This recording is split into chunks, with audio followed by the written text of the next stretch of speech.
And then downcycling, I don't know. That one might be where the metaphor stretches too far, because in an ideal world, assuming you learn from your experiences, you're not going to ever downcycle it, right? It's never going to be deprecated in some way because you had the experience, you learned from it. Theoretically, you should do the same or better next time. And so it should never be in a deprecated form the second time around. Welcome to Brands for a Better World, the podcast that brings you the stories behind the people and products building a more just, healthy, and regenerative future for us all. Tune in weekly, and together, we'll learn about why these better products and brands were created, how they're helping fix broken systems, and what you can do to support them. My hope is that you'll discover some new brands to love and get some sparks of inspiration that will help you live your best life. Hi, I'm your host, Gage Mitchell, founder of Modern Species, a sustainable brand design agency helping better brands grow to scale their impact. If you like this show, please help it grow by leaving ratings and reviews on your podcast app and by sharing your favorite episodes with your friends. Maybe this will be one of them. On this episode, I'm speaking with Will Nitze, founder of IQBAR, about his clever take on what it means to upcycle our individual experiences so that they can be valuable to our future selves and others. We then dig into why he decided to launch a brand focused on ready-to-eat brain food and how he's extended that brand into new categories. And finally, we wrap up with a fun, rapid round question segment. Enjoy. My name is Will Nitze. I'm the founder and CEO at IQBAR. We're a brain and body nutrition startup, HQ'd in Boston, Massachusetts, although I just recently moved to Miami with my wife. And excited to chat. Awesome. Well, thanks for jumping on the show. I've always enjoyed following your content on LinkedIn, so I'm excited to nerd out a little bit on one of the posts you made recently, which I thought was an interesting, clever take on the upcycling idea, because I'm a big upcycling proponent for like upcycling food or the circular economy in general. But what you mentioned was upcycling your experiences, which is something I hadn't thought of before. So can you explain that kind of in your own terms of what you were meaning when you made that post? Yeah, I mean, basically, all I do online, I think people approach sharing content online in very different ways. The way I approach it is in sort of an analog to a digital journal. So I'm not waking up, sitting down, looking at a blank screen and trying to think of something to say. The thing has already been thought of before. And that thought was the byproduct of an experience, namely an experience that I had from running a startup. So every day when I am running IQBAR, I have, let's say, 5 micro insights. You know, I realized something worked a certain way and I had previously thought it worked a different way. And I'm like, that's interesting. And I think when most people have an experience like that, they stop for a second and then they keep going with their day. And what I do instead is I mark it down. I have a long chicken scratch Google Doc bulleted list of just those micro insights, because I think they have value. There's so much value is trapped inside of people's heads, and there's no distribution channel to get it out of their head and into the wild. Which is a shame because I think a lot of people can learn from it and utilize it. And so I guess that metaphor to, not recycling plastic or whatever can be carried through of it's just waste if you don't harness it and reuse it and find the right distribution channel for it. And so anyway, I think maybe I approach social media in a different way than others in that it's just a byproduct. LinkedIn is just a distribution channel of a byproduct of my everyday experiences. There is no template. There is no architecture to it. It's often erratic. It spans a wide variety of topics. But I think hopefully the common thread is it's somewhat insightful, somewhat humorous, and,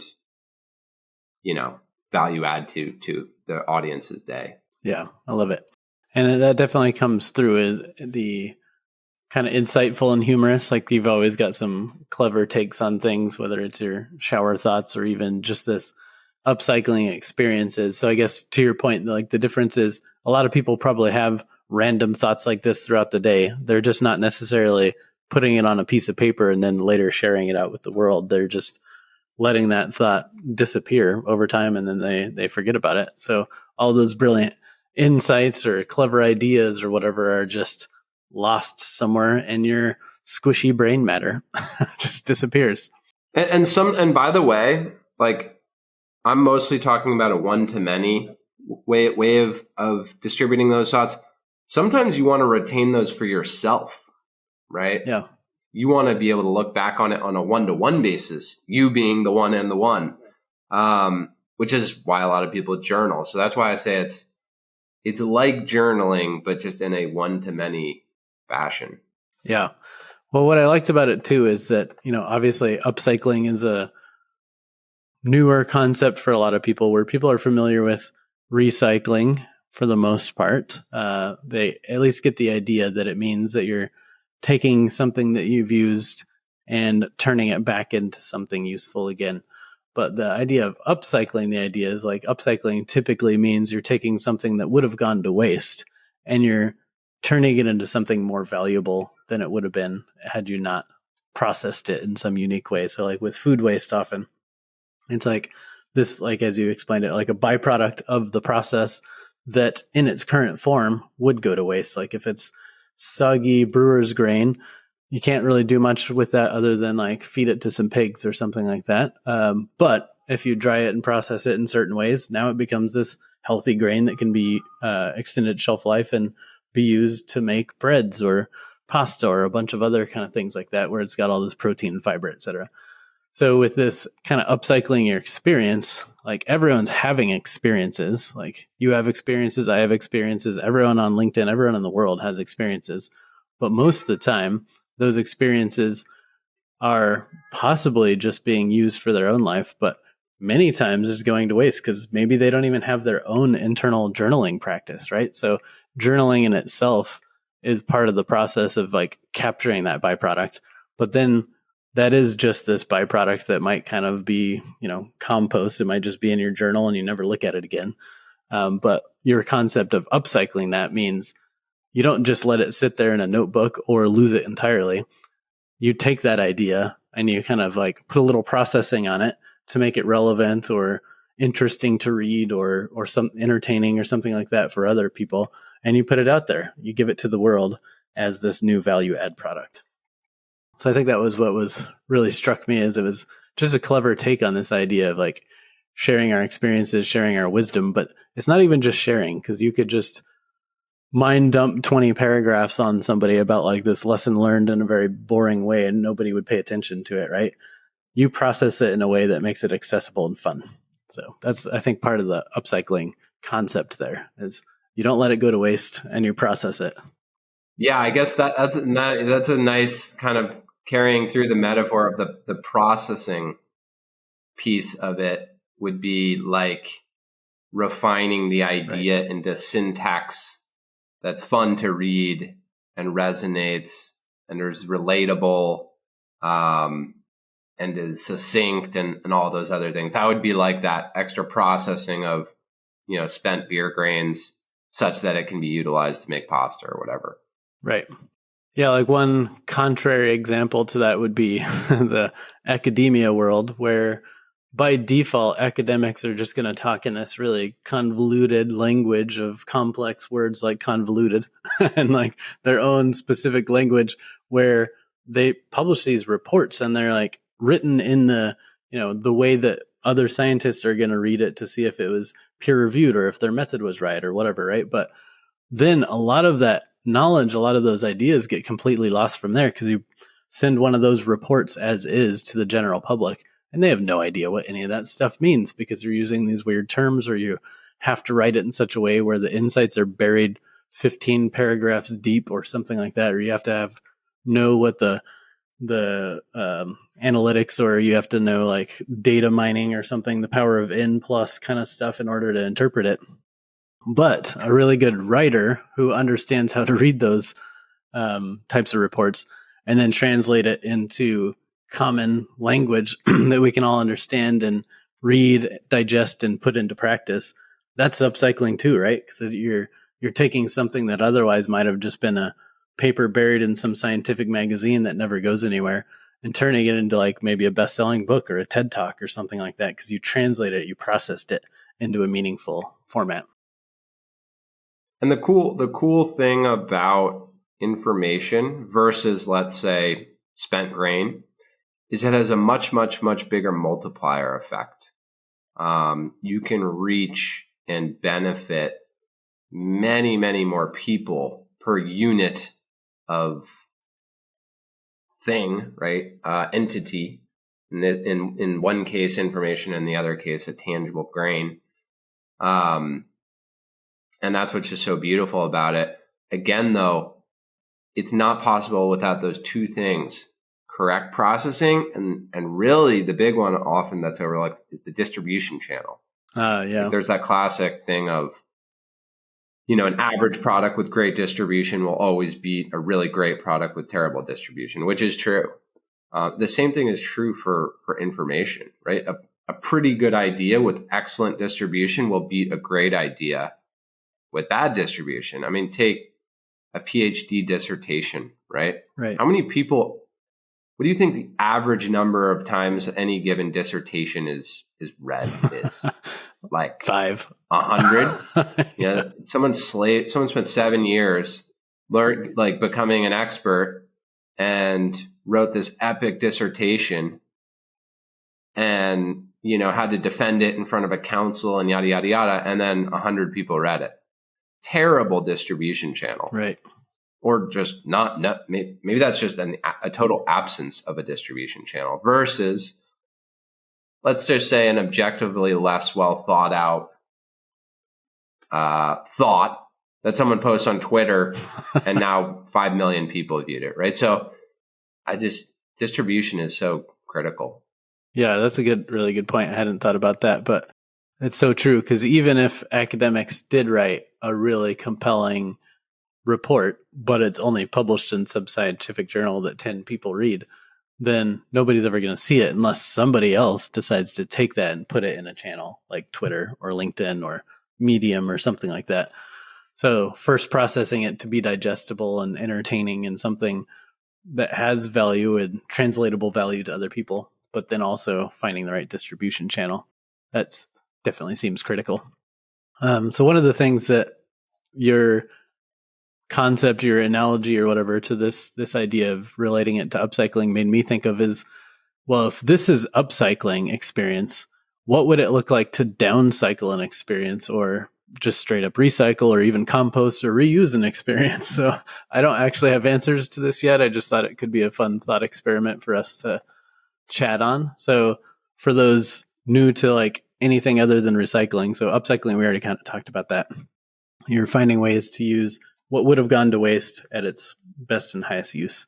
But downcycling would be often things that we think of as recycling are kind of being downcycled. So you take a plastic water bottle or something like that. Well, maybe a better example would be like a piece of plastic that has color in it. So let's say you have like a brown piece of plastic. Now that can't be just straight recycled back into regular plastic because now it's got this color in it. So it's got to go somewhere else. So it goes into this other supply chain where it gets mixed with a bunch of other plastics that are just like not as valuable as clear or white plastic, right? So already is getting like put in a different channel. But then nobody wants to drink out of a brown plastic water bottle, right? So it's not even going to go back into the same form. Most of the time, that kind of plastic gets end up used for like something like a park bench or, whatever, but it gets potentially, well, that could actually be an upcycle compared to a water bottle, but it gets put into a lower form, right? So downcycling would be you're still kind of using the material, but either there's some loss in the process or the material doesn't have the same integrity and you have to use it in different ways. Everyone knows recycle. Compost, again, I mentioned that idea of taking something like spent grain and turning it back into soil, which to some degree is almost like a recycling process, but for biological ingredients. And then the reuse, I think that's popular in sustainability too, right? So if you buy a package that's one-time use and you throw it away versus buying a water bottle that you can reuse over and over. So I don't know if any of those kind of concepts spark something for you for experiences, but like reuse experience feels like for me, for example, you learn something, you have an insight, you journal it, and then you reuse that insight in your own practice. That's a great example of reuse, right? But like what would downcycling or composting or recycling or other ideas of reuse, anything come to mind? Yeah. I mean, it depends on how much you want to stretch the metaphor. I don't think it can stretch in every possible direction. But yeah, I mean, so reuse and recycle maybe is akin to like when you have an experience, you learn about the efficaciousness of that experience with regard to like your desired end goal. Either the experience worked or it didn't. Either it furthered you towards your goal or it didn't. And if it did, you can keep engaging in the same experience with the knowledge that, let's say, it furthered you towards your goal. So you can just double. Another way of putting that would be like doubling down on something or tripling or quadrupling down on something. You're just reusing that same experience to get closer and closer to your desired end goal. I don't know if that would be reuse or recycling. Yeah, I think what just popped in my head of how we could define the difference between recycle and reuse in this case is maybe recycle is you're repeating the same experience. Let's just say you had a good experience at a restaurant, you ordered something, you liked it, good service, etc. So you go back to that restaurant next week and you order the same thing, good service, etc. So you're just straight up recycling that experience because it was a good one. Whereas reuse, like think of like a reusable water bottle that could contain water. It could contain lots of other stuff. You could put hot stuff. You could put cold stuff. You could do all sorts of different things with that water bottle, theoretically, or a jar or something like that. You could put it to different uses. So in that case, maybe you learn an insight from business that you apply to your life, or maybe you learn an insight from, the field of architecture and you apply it to entrepreneurism. So maybe reuse is like using it again, but in a different context. I like that. I do think it all, like probably the most frequent instance of reuse is professional to personal or vice versa. So much of what and also, by the way, the two are so intertwined, especially like I work from home. I work with my wife. Right. Like there's we, run the same company together. There's in the post-COVID era, I think for so many people, the personal and the professional, especially for entrepreneurs, melded together. Right. But yeah, in most cases, when there's a personal insight, it's super reusable in the professional world, and same goes with the professional side. Right. So yeah, I like that. I think, and then downcycling, I don't know. That one might be where the metaphor stretches too far, because in an ideal world, assuming you learn from your experiences, you're not going to ever downcycle it, right? It's never going to be deprecated in some way because you had the experience, you learned from it. Theoretically, you should do the same or better next time. And so it should never be in a deprecated form the second time around. In reality, though, I guess one example could be you have false positives in life or false negatives, right? You might have an experience and you took the wrong insight or you gleaned the wrong thing from it. And so now you have a similar experience, but based on that false positive or negative or false assumptions, right? You reuse the experience, but now it's actually a lower form. You took a step backwards the second time around. Still of value, but just of less value, right? It's a park bench instead of a clear plastic bottle. And so right. Maybe that's how you stretch the metaphor, because you often have to take a step back to then take two steps forward. So I don't know. you can tell me how well that one's tracking. Right. Yeah. That one kind of fits. Yeah. Like the idea that that's where my mind was drifting to a little bit as well, is like, what if it's you have an experience, but you get the wrong lesson learned from it? Like where maybe you tried something new and you didn't succeed right away. The lesson there might be, well, it's going to take me time to learn this, and I probably got a little bit better with that first try, and I can keep getting better. Maybe that's the true lesson. I don't even know if that would be, I guess that could be upcycling. But then if you downcycled it, it would be like, well, I failed, so I better give up because I'm not good at that. And you're just going to walk away. So like you turn that experience into a negative instead of a positive learning opportunity. So could be something like that. Another thought was, what if, back to that scientific journal concept, what if you have these really amazing insights and you learned so much through your PhD program or your research project or whatever, and then you turn it into a really boring report that doesn't connect with anybody, and you fail to like truly explain the value of that research? Maybe that's also considered downcycling to some degree. You took the experience and made something so out of it instead of something great. Yeah, totally. I mean, you could be creating, and then now, I mean, there's a lot of ways you can take it, right? So think about just misinformation or disinformation, or just being misinformed, or putting things out that are just wrong, right? You're taking information, you found a good distribution channel, you're putting it out into the world, but now everyone's worse off instead of being better off. You repurpose the information, but actually it's not a good thing, right? Or there's some things that are good for some people and bad for other people, right? Based on where they're at, how sensitive they are, what triggers them, what encourages them. Like a good example would be like tough love, right? Or like, David Goggins sort of ethos or whatever, right? Some people, that fires them up. Like I would be an example of someone that fires up. I actually love that. Some people, it has the inverse effect. It demoralizes them.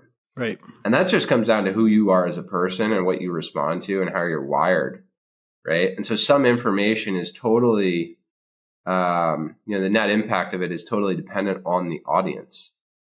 So there's just a wide spectrum of the context of things, from like the anodyne and like exclusively good to like the divisive to the exclusively bad. Yeah, that's interesting. Yeah, everything's about context, I guess. So maybe even like you learned an important lesson, but then you applied it wrong because you didn't adjust it for the audience or something like that. I don't know if this fits, but just as you were explaining what you were talking about, like the tough love thing, I was just thinking of like the love languages of, touch or acts of service or whatever. So maybe like I've gotten experiences where I like acts of service, for example, and I decide I'm going to apply that same thing to other people, thinking that I'm recycling my nice experience by sharing it with others or something like that. But then it ends up not being the love language they like, and it backfires. That could be something. But to your point, there's so much, like in health and wellness, for example, the information known as truth, or these trend diets that pop up and then disappear, come and go, that could be kind of an example of downcycle. Like you got an interesting insight on this one superfood ingredient that's like supposed to change the world now, but like you studied it in isolation. The raw data coming in wasn't great. So of course the output coming out is going to mislead people, thinking that, all I have to do is eat goji berries for the rest of my life and I'm going to be the healthiest person in the world. But well, sure, goji berries are great, but like you have to eat all this other stuff too, because otherwise it won't absorb, or you're going to be missing nutrients or something. So yeah, I think the downcycling one is a little bit difficult to like pin to one specific thing. But I think the idea is that whatever the output is maybe doing more harm than good, rather than the output being like repeat a great experience or learn from that experience and level it up. And then I guess another concept was compost. I don't know where that one fits. Yeah, I mean, would you say composting is just recycling in a bio format? I mean, is that a safe to say that definition? Yeah, that's probably the way to look at it. Is like there's in the circular economy, there's like the biocycle and the technical cycle. So technical cycles like things like plastic or computer chips or different things like that, and then the biocycles like food waste, for example. So I guess compost would technically just be the recycling of the biological world. So I suppose we've already kind of covered that base. Although it's the end state is going to be potentially wildly different, right? Oh, right. Because that soil then is fertilizing something entirely different, whereas the bottle just became another bottle. Right. Let's say. I guess the bottle could become a bucket now, right? So maybe it could be different, but the range of possibilities with composting probably is wider than it is with like traditional recycling, maybe. Right. Yeah. So maybe it's actually more like reuse than recycle, right? Because it's the well, but then with reuse, there's no processing. So I guess it is unique, and then it's kind of like reuse in that you can use it for many different purposes. But like recycling, there has to be that processing moment first. So yeah, I guess it's kind of the combo between those two. Greener, eco-sensible living is possible when we make small changes that can have a big impact. When you shop Detox, you're purchasing eye-catching, appealing, and sturdy tableware that's made from naturally fallen palm leaves. Our microwave-safe, single-use disposable tableware is completely natural and compostable. Not only is it more attractive than other disposable items, it empowers and employs a workforce of women in India. Shop dtocs.com today. So we could probably riff on this idea of upcycling experiences for a while, but I want to dig a little bit into your content, your LinkedIn content too, because beyond this post, you have lots of different creative things like your shower thoughts, etc. You kind of mentioned right now that your process is to just kind of journal things as they pop up and then find the right time to make a post about that. But again, you do have this like clever approach to it, whether it's metaphors or humor or whatever. I'm just curious, what do you attribute your creativity to? Have you just always been a creative person, or is there some sort of practice or exercises that you've done to like think a little differently? It's a good question. I consume a lot of content, and I think it's very hard to create a lot of content if you don't consume a lot of content. Right. Because there's nothing new under the sun, right? So everything's a repackaged version of something else, even if they look totally different. Like the soil that created the new thing was sowed by, you consuming all this other stuff in the past. And so, I'm a voracious reader and content consumer. I think, for me, maybe it's just the style. I always try to think of things in terms of analogies and metaphors and similes, because it's more fun, and I respond better to that. Like I think it's because I like stories and storytelling, and stories incorporate those devices more. No one likes reading literal things. I think, people like literal things to be compared to more fun things or more relatable things. A story, like, just look at what people respond to on whatever, Instagram. It's like cat and dog videos, right? It's not ideas.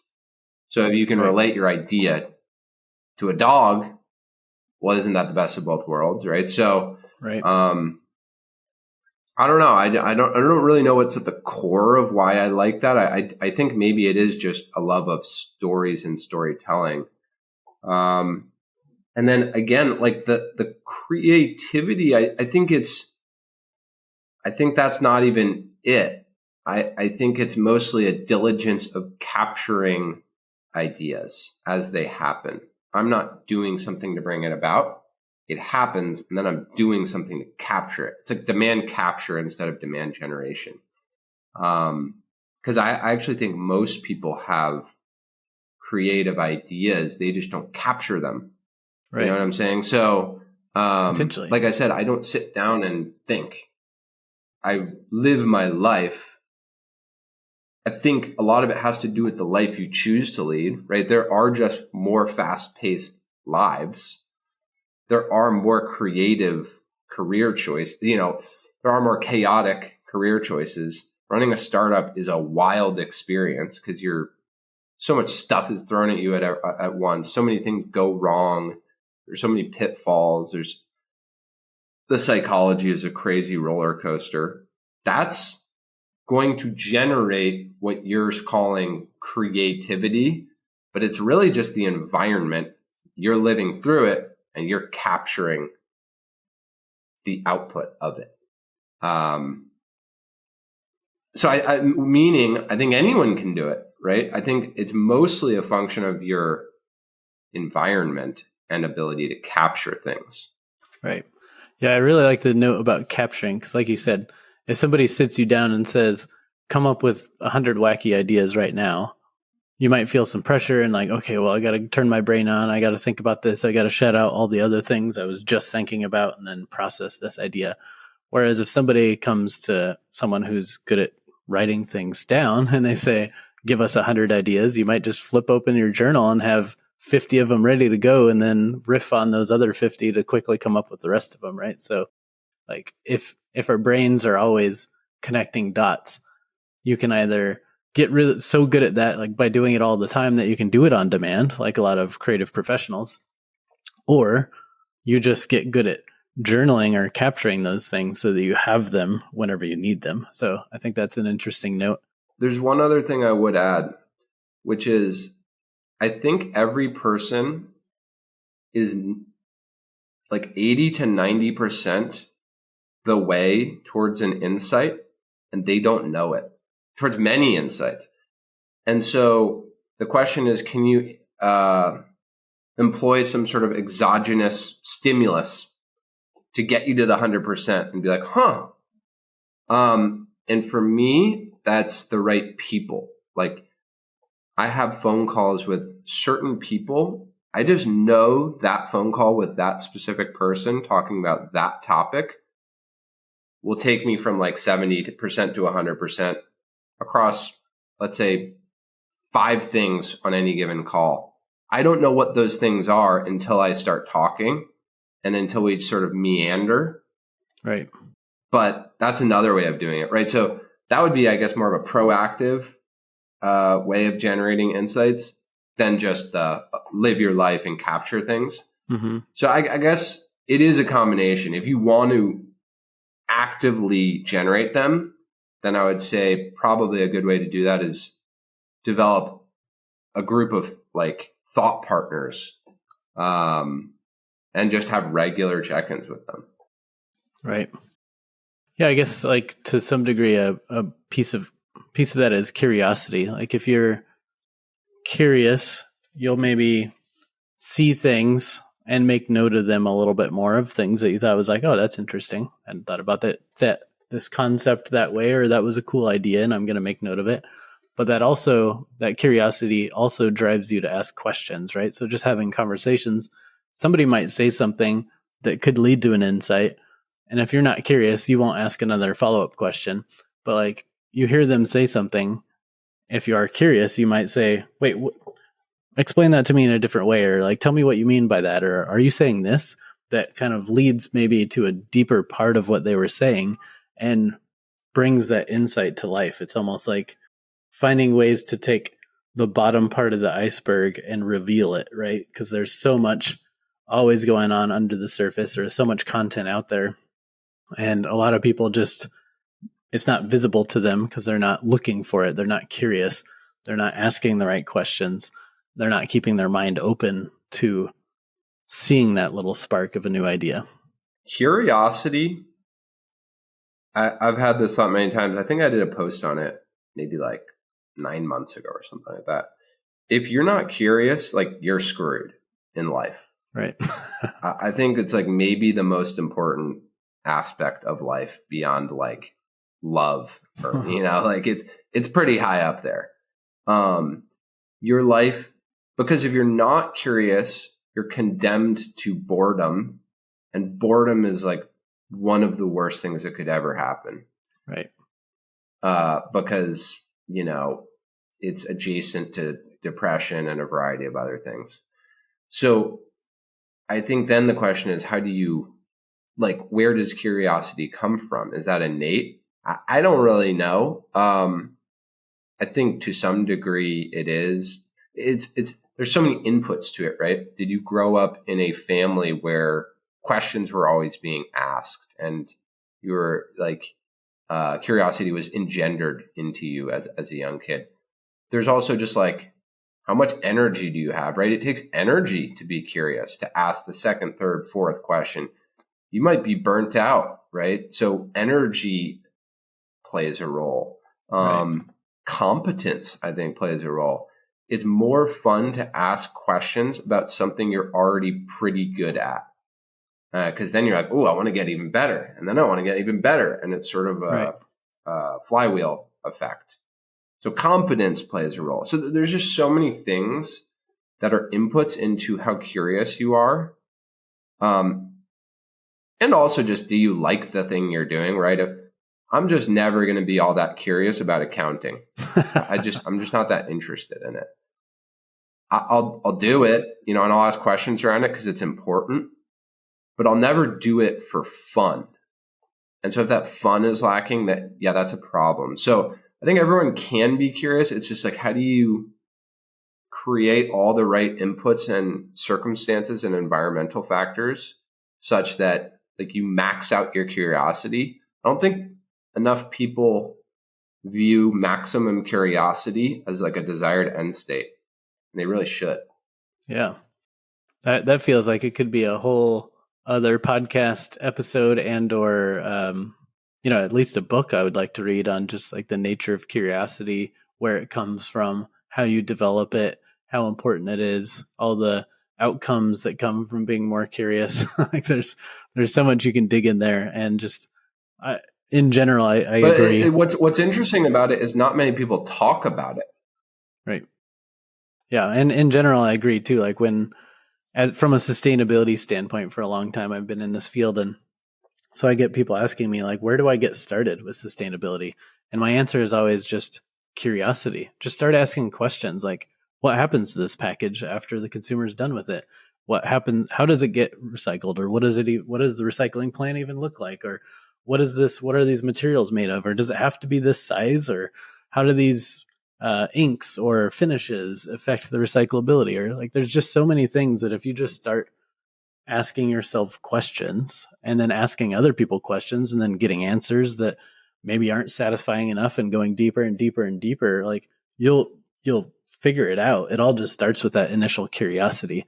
It could just start with one question that leads to 10 questions, that leads to 100 questions, and maybe an answer or maybe not. Maybe you find that there is no great answer and somebody needs to be the one to figure this out. And now you've got a passionate thing that you can focus on and spend 10 years of your life trying to solve, right? But it all started with that, wait a minute, what does happen with this thing after I'm done with it?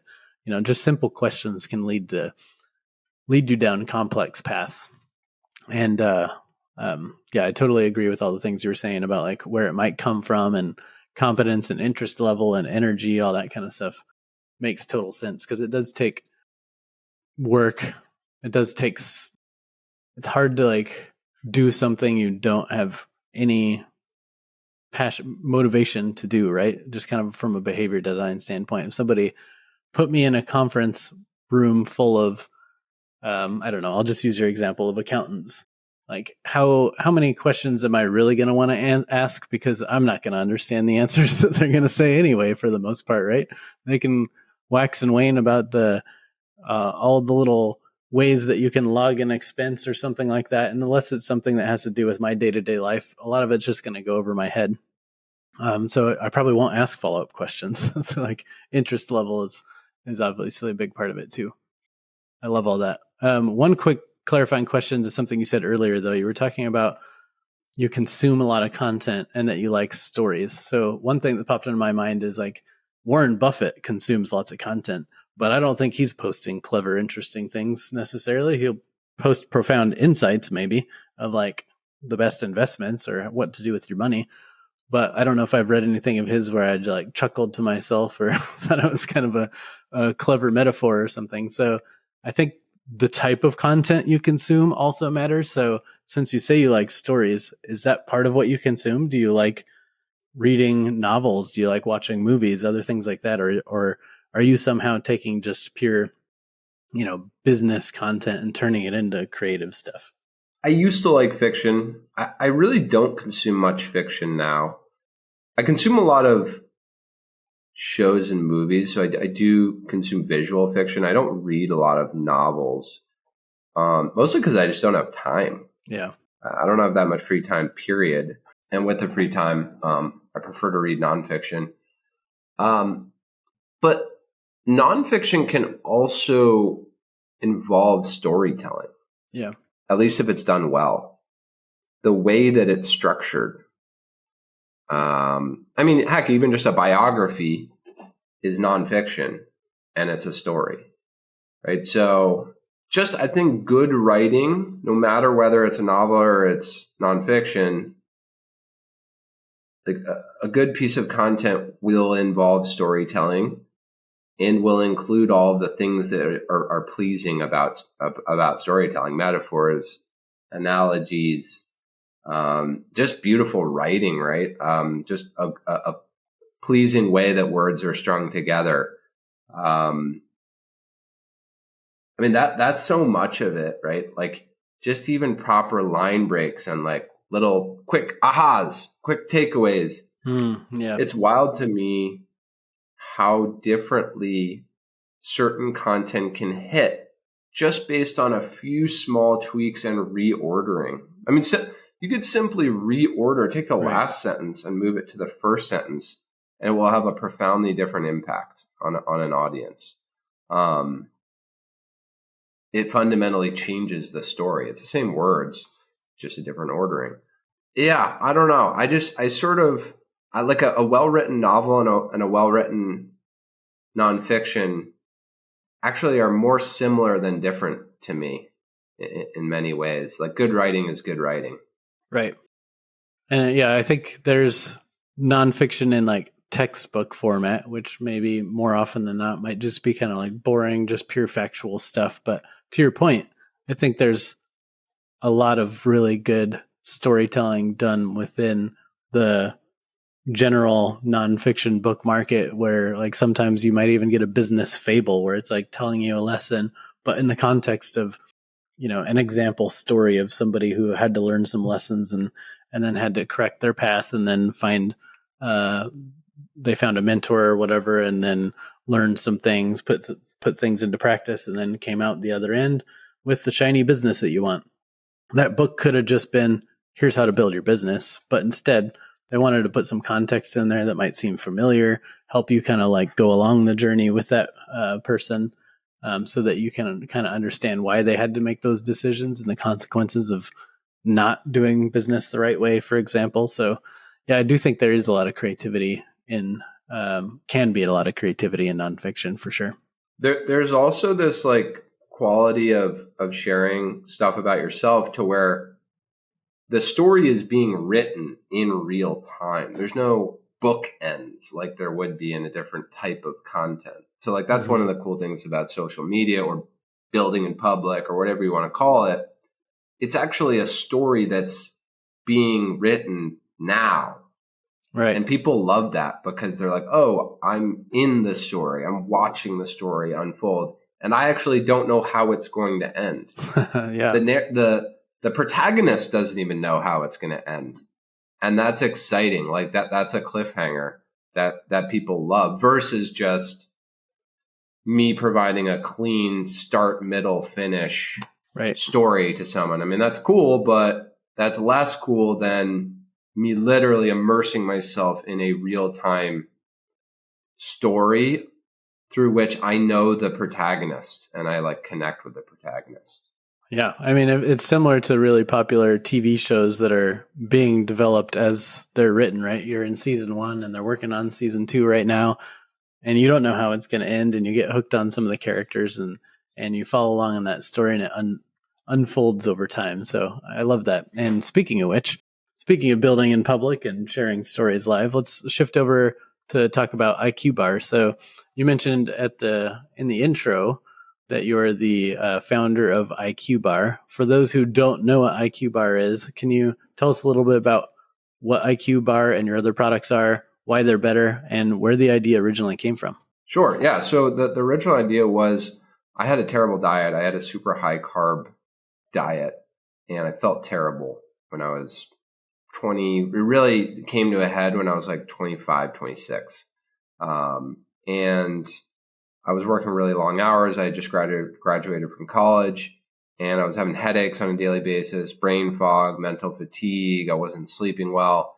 And so I became obsessed with solving all of that through diet. And a couple of books helped me put that together. One of them was called Grain Brain, which I guess is semi-controversial, but the principles are basically, if you have chronically elevated blood glucose, which most of America does, not only will you become overweight, it's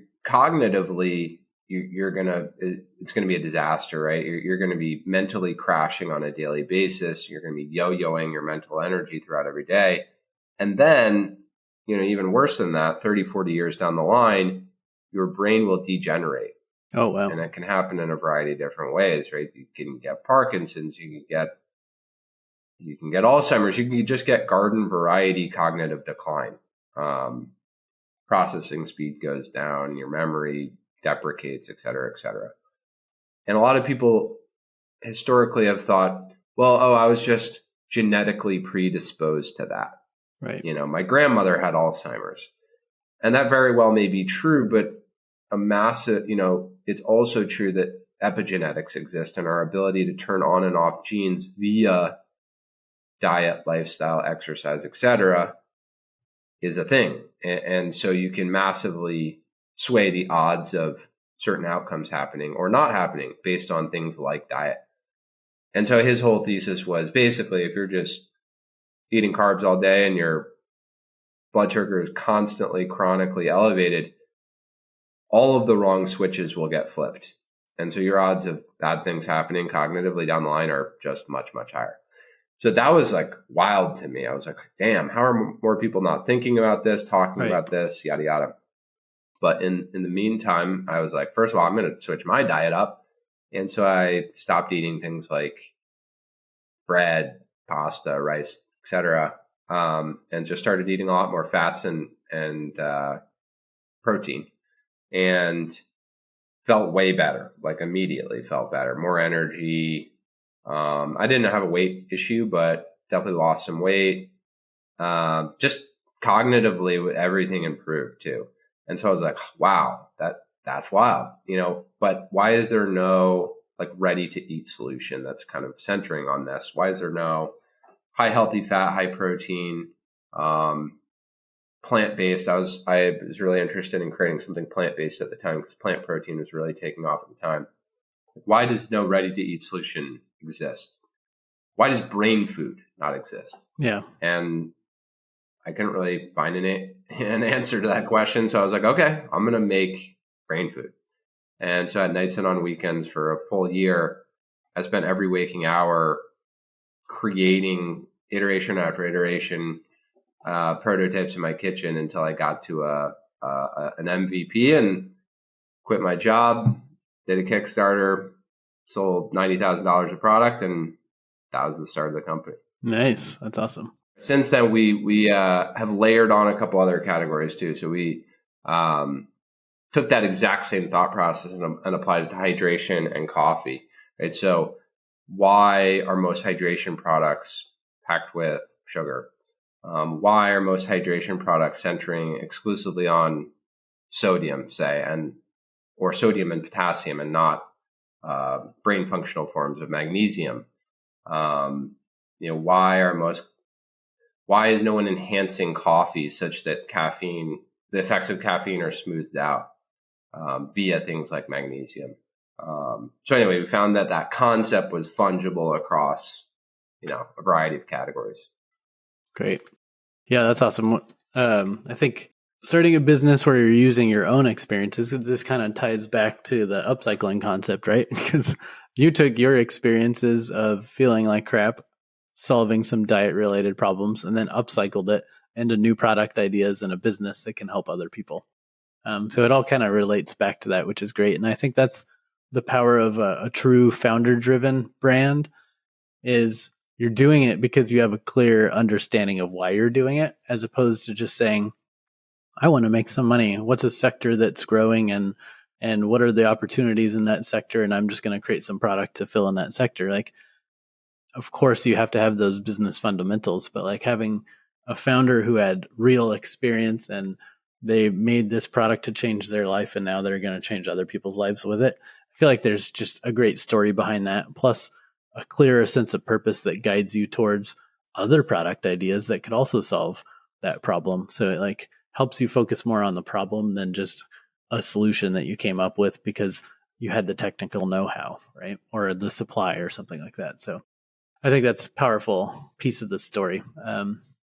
And I'd love to geek out a ton more on that, but let's just focus on, I can't remember how many years you've been doing it now, but I'm curious, how it's going. So maybe just give an update on 6 years. How it's going. Okay. So 6 years, tell us a little bit about how it's going, but I'm also curious to kind of keep tying this concept of upcycled experiences in.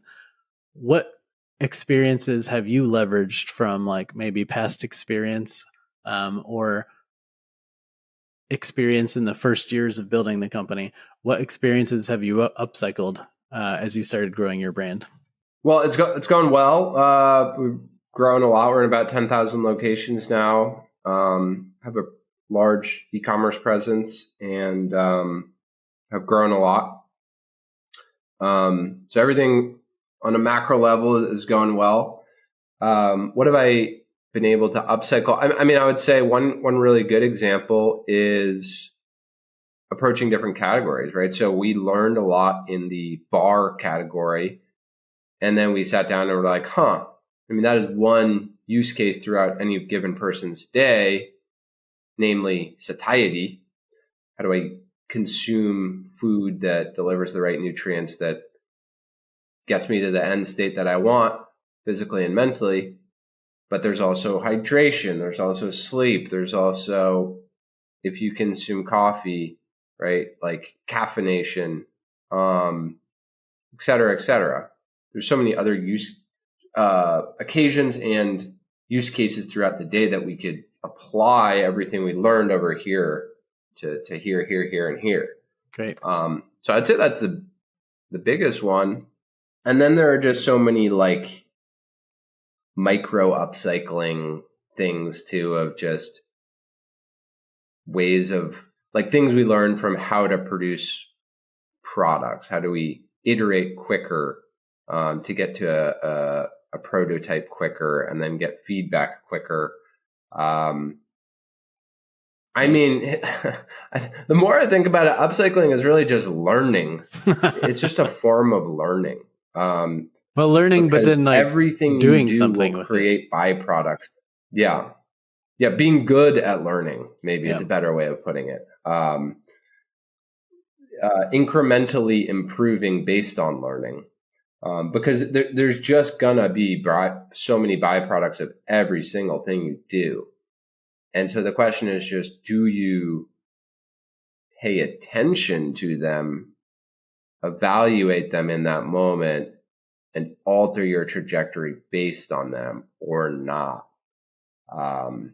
It is exhausting though, right? Yeah. So it's, in some ways it's easier just to throw out that spent grain.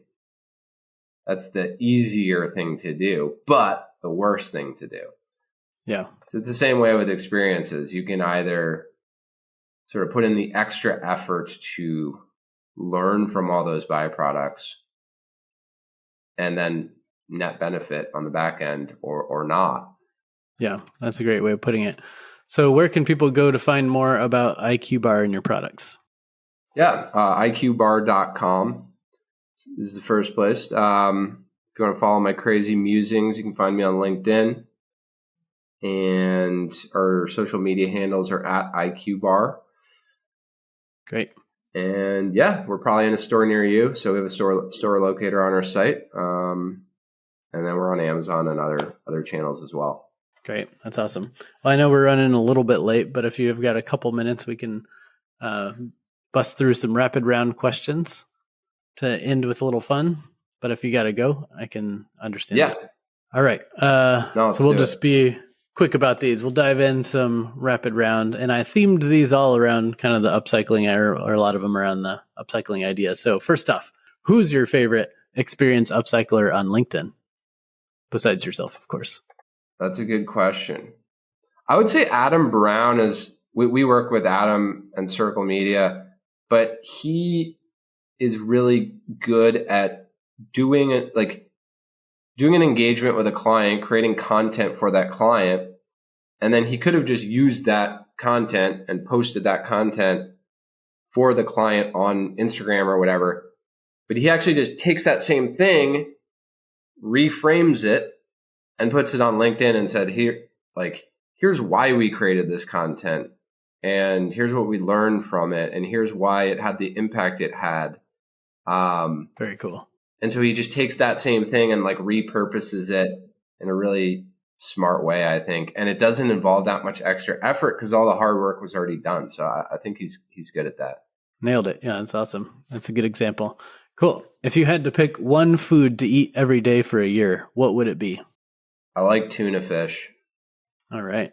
I'd probably get mercury poisoning by the end of the year, but I do like tuna fish. Is that fresh tuna or canned tuna? How do you eat it? Any form. I'll take it in any form. Cool. All right. So what's your favorite functional food brand outside of IQ? I love Four Sigmatic. They were kind of like the OG of functional mushrooms and really popularized them, and they've been around forever. Kind of a competitor to us now, given that we're on the coffee side, but not really. Right. So I'll go with them. Perfect. Okay. And who's an impact-driven leader you admire and why? Impact-driven via their product, or the person is just impact-driven? Either way. Just somebody who kind of in your mind embodies positive impact. Yeah. I mean, Mark Samuel is a great one. He's just the first one who comes to mind because he's so loud and in your face, which is in a good way. Yeah. But I don't know. He just is so positive, definitely way more positive than I am, which is good. You want to surround yourself with that.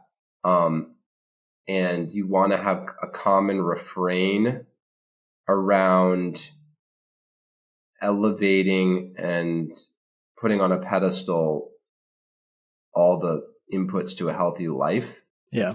So I'll go with Mark Samuel. That's a great example because he's just so not singular focused, but very laser focused on health, right? With his food products, with his cold plunge, with the groups he puts together, with his content. It's just all about how do you eat healthier, live healthier, be healthier. So that's a great example. And then since this podcast is called Brands for a Better World, what does better for the world mean to you? I think it's the classic put on your own mask before you can put on others. I think it starts with improve your own life, right? Get your own house in order, because it's very hard to help other people if your own house is not in order. But then it's the classic leave things off better than you found them. And that takes a variety of shapes and forms, right? You want to be additive to society, not subtractive to society. And that can involve creating jobs, that can involve creating products that fill a need, that can involve creating information that's not being disseminated and should be disseminated. And so there's the creative side of it.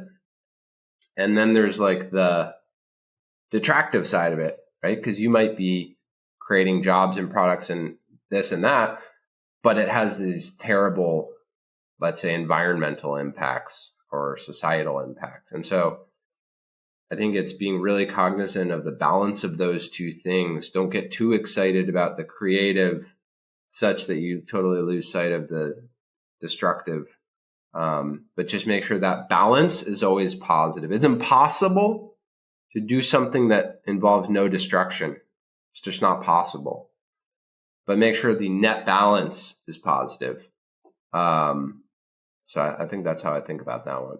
That's cool. And I like how that last note too, the additive, like net positive, it kind of tied right back to the kind of upcycling concept, because I was thinking it's kind of like upcycling privilege or power or influence. It's like when you have the capability of doing something, you can either choose to add benefit to other people in the world, or you can choose to extract resources, hoard money, be competitive, whatever, instead of collaborative, et cetera. So choosing the additive, the abundance mindset, the sharing and giving back, I think is a great lesson. And it kind of just ties back to like taking what you have and turning it into something great for other people. So I like the idea of like riffing on this, like it's upcycling privilege, power, or influence. So love it. Great answer.